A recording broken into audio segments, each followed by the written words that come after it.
The sound of Erica's laughter drifted through the thin walls of our cramped house like poison gas. I was hunched over my workbench in the garage, rebuilding a carburetor for Mrs. Henderson's ancient Honda, when I heard her voice get that particular tone. You know the one. Honey sweet, but with razor edges underneath.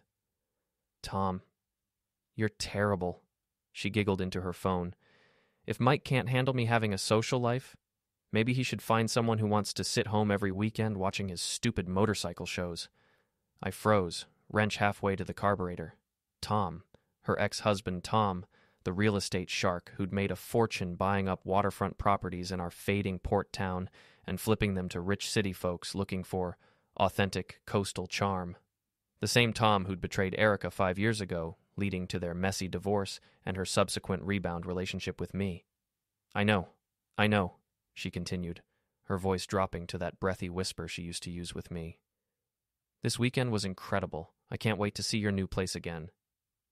The wrench slipped from my fingers and clattered onto the concrete floor. Erica went quiet for a moment, then resumed in hushed tones I couldn't quite make out. But I'd heard enough. My name is Jake Morrison, and I'm apparently the biggest fool in Millbrook Harbor, Maine. 44 years old, former Navy mechanic turned custom motorcycle fabricator, married to an ambitious architect who just told her ex-husband she couldn't wait to see his new place again. The same ex-husband she'd sworn she never wanted to see again when we got married 3 years ago. I picked up the wrench and tried to focus on the carburetor, but my hands were shaking. Not from rage. Not yet.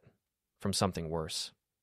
The sick realization that all those weekend girls' trips with her friend Mel, all those late nights working on projects at the architectural firm, all those times she'd come home smelling like expensive cologne instead of her usual lavender perfume, it all made perfect sense now.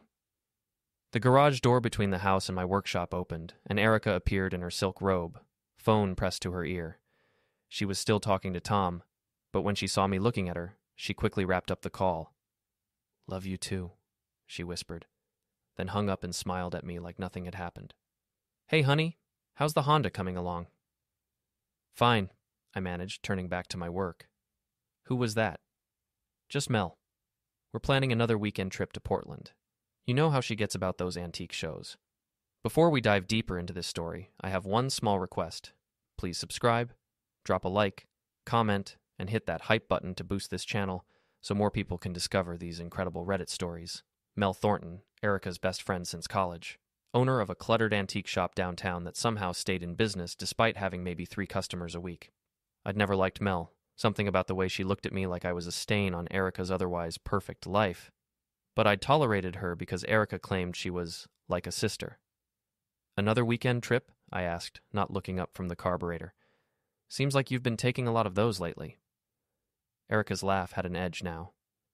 "A girl needs her space, Jake. You wouldn't understand." She was right about that. I wouldn't understand how a woman could look her husband in the eye and lie so smoothly about spending weekends with her ex. I wouldn't understand how someone could throw away 3 years of marriage for a man who'd already proven he couldn't be trusted. But I was about to learn a lot of things I never wanted to understand. After Erica went back inside, I sat in the garage for another hour, not really working, just thinking. The rational part of my brain insisted I was jumping to conclusions. Maybe Tom was just a friend now. Maybe those weekend trips really were innocent shopping expeditions with Mel. Then I remembered Erica's purse sitting on the kitchen counter, and the rational part of my brain shut up completely. I found the burner phone tucked behind her makeup compact, a cheap flip phone I'd never seen before. My hands were steadier now as I scrolled through the text messages, each one a small knife between my ribs. "Can't wait to have you all to myself this weekend. T. Last night was amazing. I forgot how good we could be together. Kirmadi. Jake's working late again. Want to grab dinner? E. Your place or that hotel downtown? T. Hotel. Less risky. Room 237. E. There were photos, too. Nothing explicit, but intimate enough.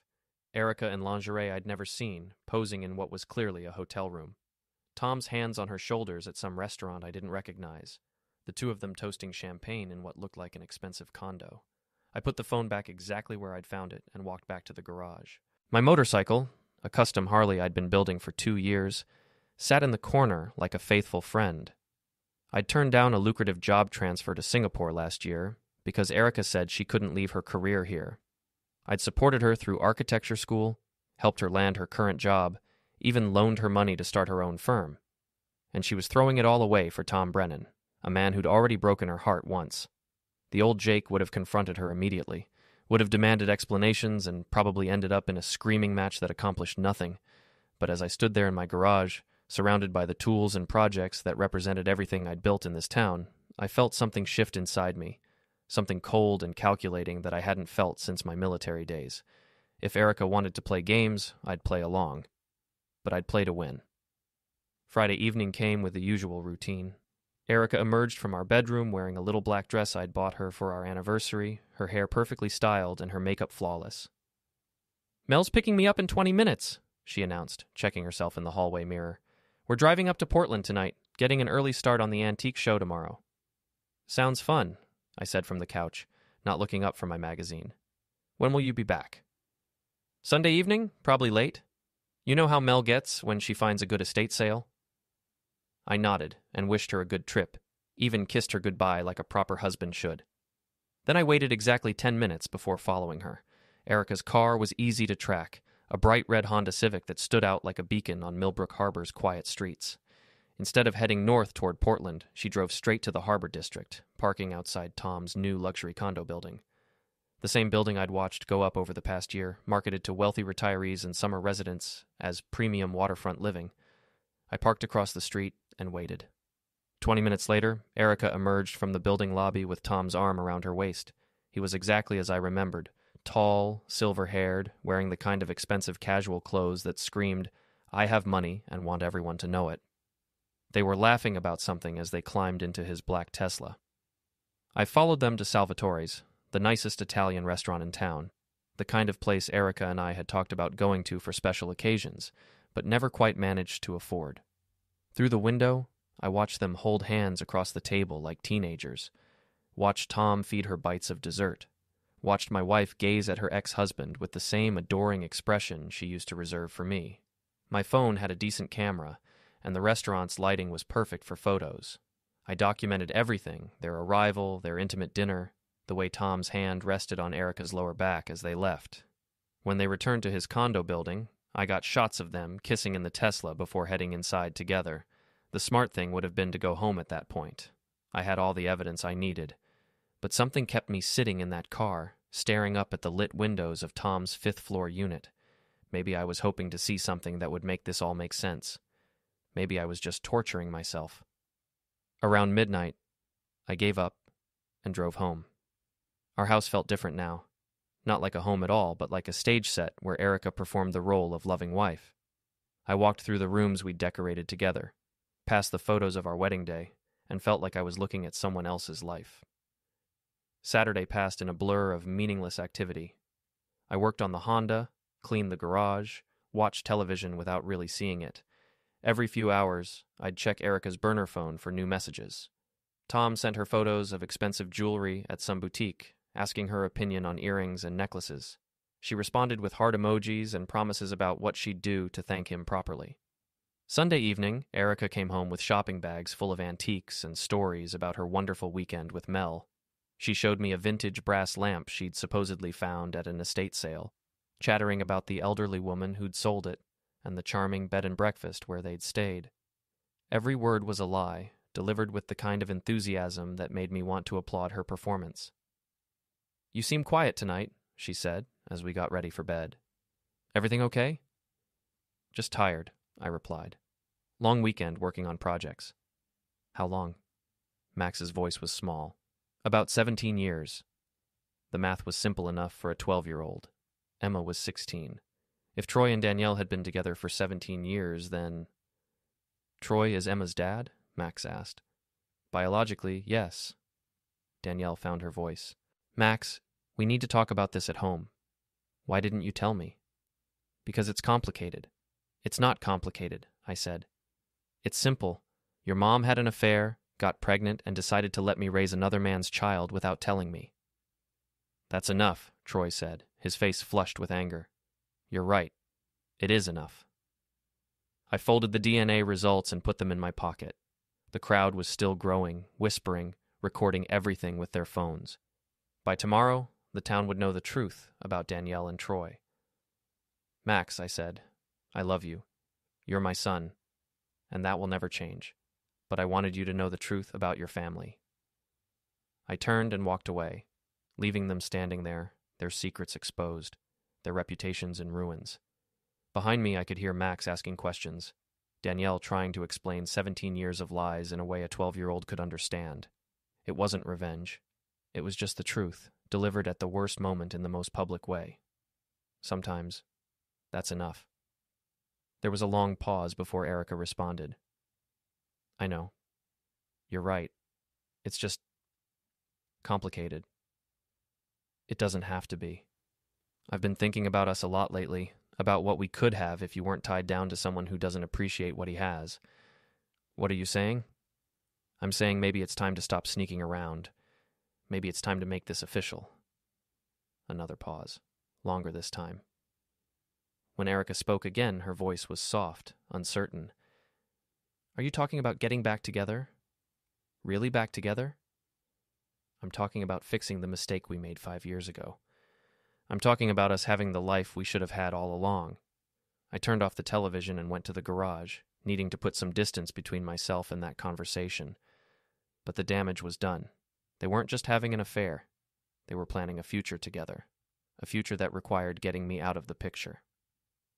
The next morning, I called in sick to work and drove to the county courthouse. Maine is a no-fault divorce state, which meant Erica could file for divorce without proving I'd done anything wrong, but it also meant I could protect myself financially if I moved fast enough. I spent the morning with a lawyer, learning about asset protection and marital property rights.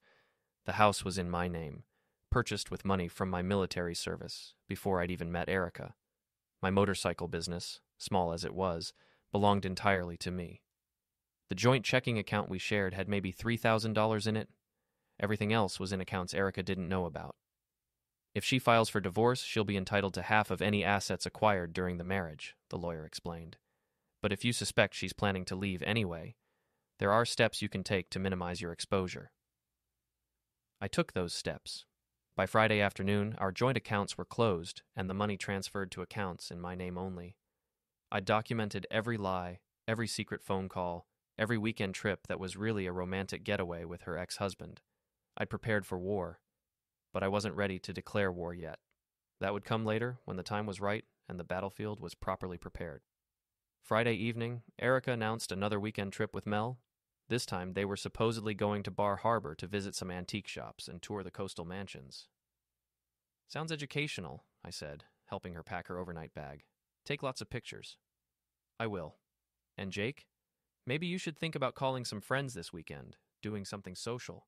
You've been spending too much time alone in that garage lately. You're probably right.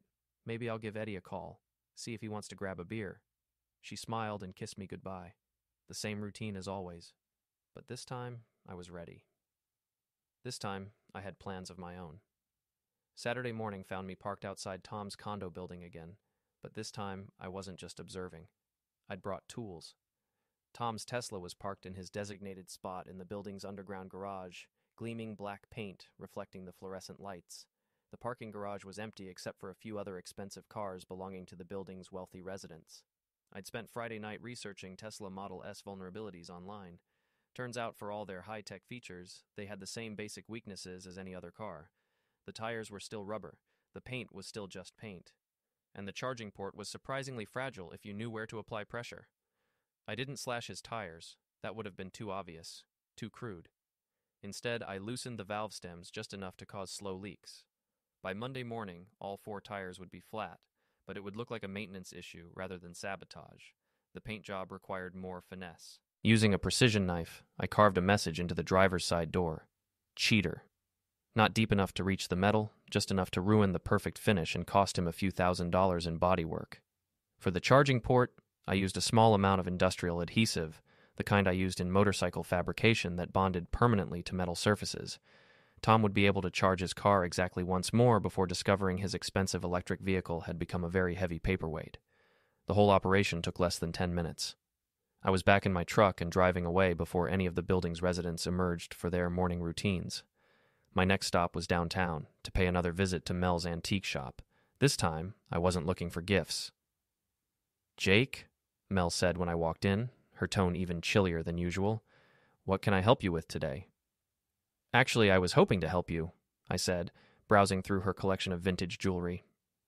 "I've been thinking about what you said the other day, about Erica finding beautiful pieces in Portland." "Oh?" Mel's expression was carefully neutral.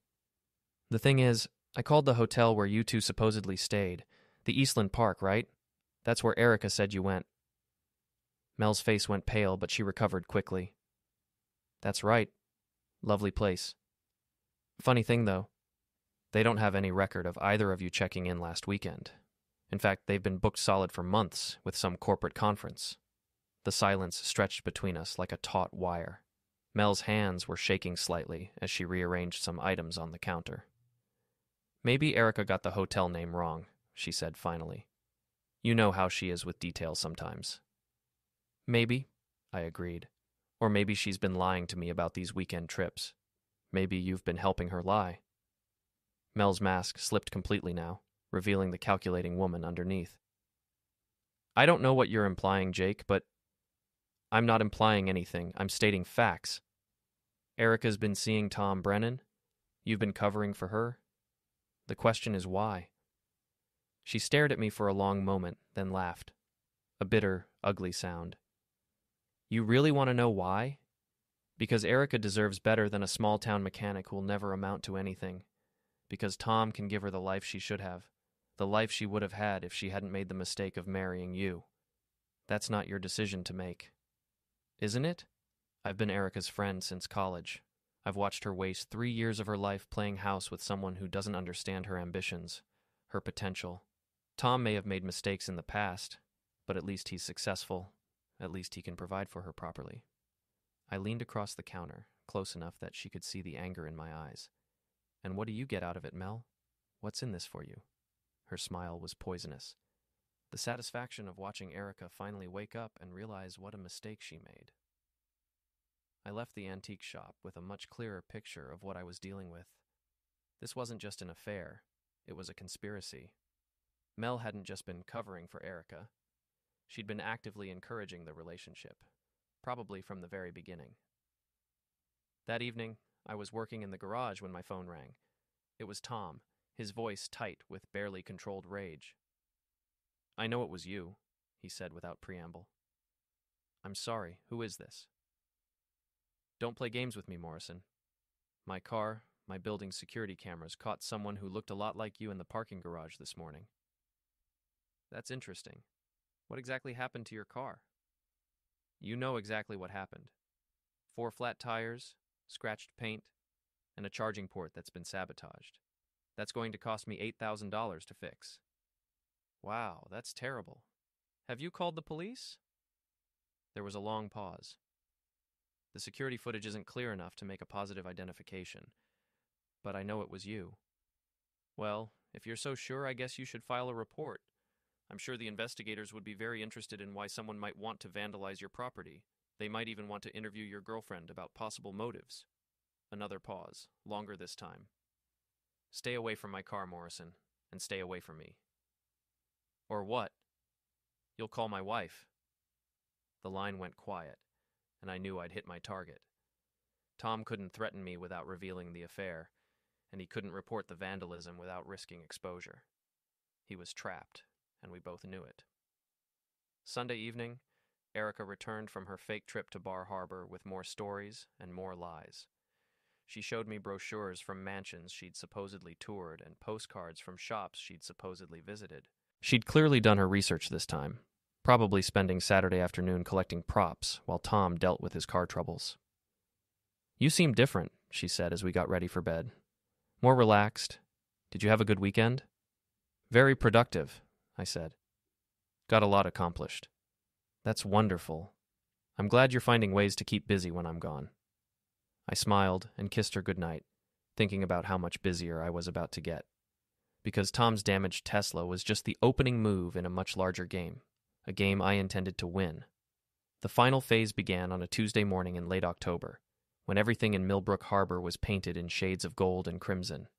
I'd been planning this moment for weeks, gathering information, positioning pieces on the chessboard, waiting for the perfect opportunity to strike. That opportunity came when Erica announced that Tom was throwing a Halloween party at his condo building's rooftop terrace. "It's going to be the social event of the season," she said, applying lipstick in our bedroom mirror.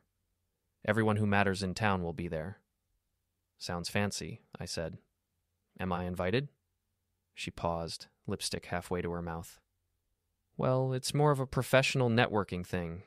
You know, architects, real estate developers, that crowd. You'd probably be bored." "Probably," I agreed. "You go have fun with your professional crowd." What Erica didn't know was that I'd already been invited to Tom's party, not as a guest, but as hired help. Tom's event planner had contacted me 3 weeks earlier about providing motorcycle escort services for VIP guests arriving from out of town.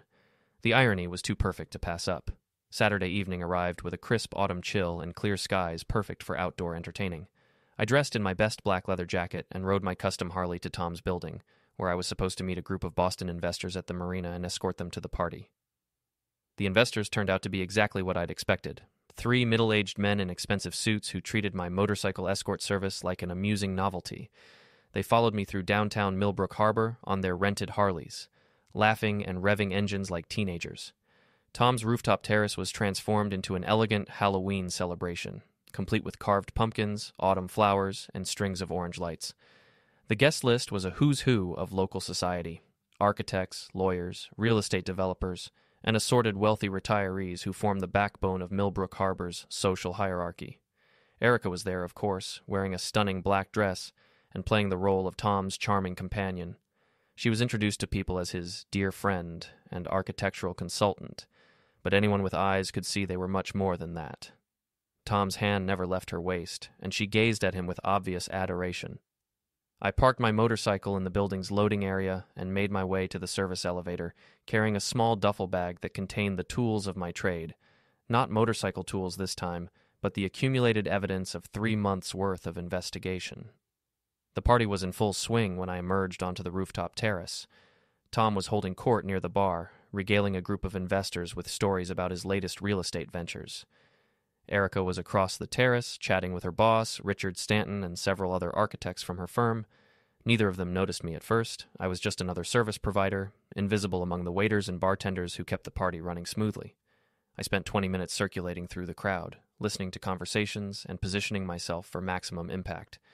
Then I approached the DJ booth, where a young man in a vampire costume was managing the sound system. "Mind if I make an announcement?" I asked, sliding a $100 bill across his equipment table. "It's about the host." The DJ shrugged and handed me the microphone. "Your party, man."